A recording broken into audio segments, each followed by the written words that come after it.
What if I told you that the greatest threat to society isn't bad systems, but the kind of people those systems attract?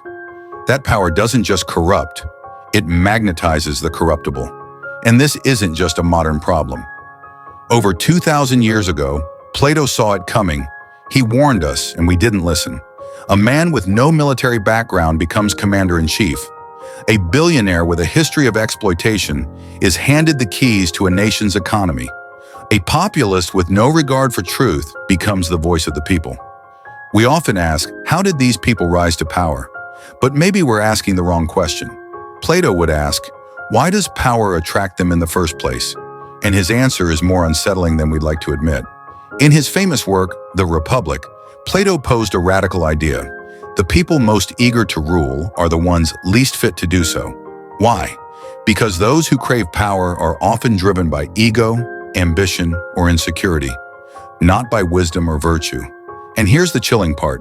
The best leaders, according to Plato, they're the ones who don't want to rule at all, because they understand the burden of power. They see leadership as a responsibility, not a reward. Philosopher King. Plato's ideal ruler wasn't a warrior or a wealthy man.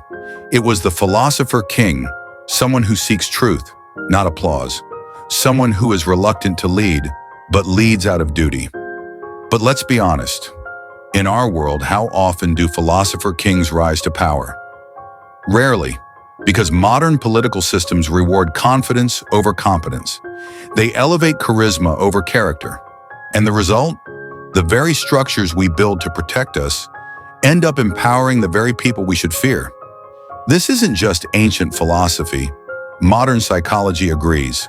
The dark triad traits, narcissism, Machiavellianism, and psychopathy, are overrepresented among people in positions of power.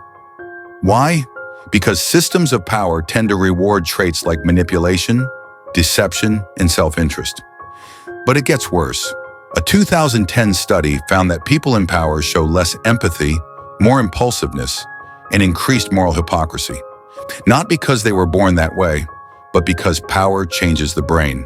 The higher someone climbs, the more disconnected they often become from the people they serve. We've seen this play out throughout history. Julius Caesar, who crossed the Rubicon to crown himself. Stalin, who began as a revolutionary and ended as a tyrant.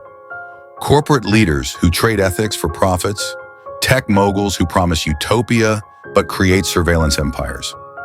Power doesn't just reveal character, it reshapes it.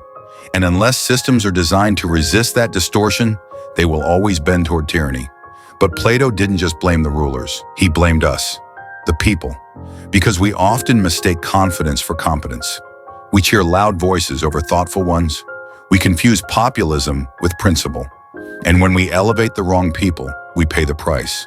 Plato warned that unchecked democracy without wisdom leads not to freedom, but to tyranny.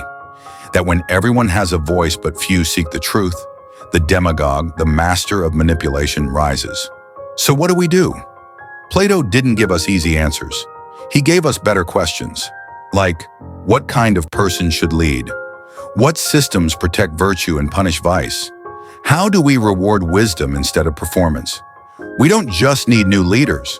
We need a new culture of leadership, one that values silence over shouting, depth over drama, substance over spin. Just like Bonhoeffer warned against functional stupidity, Plato warns us against functional ambition. He believed that true leadership must be earned through education, reflection, and reluctance. We must learn to distrust the eager and elevate the humble.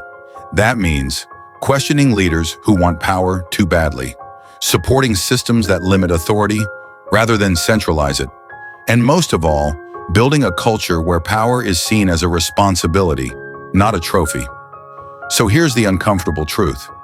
If power attracts the worst people and we do nothing, then we become complicit in our own manipulation.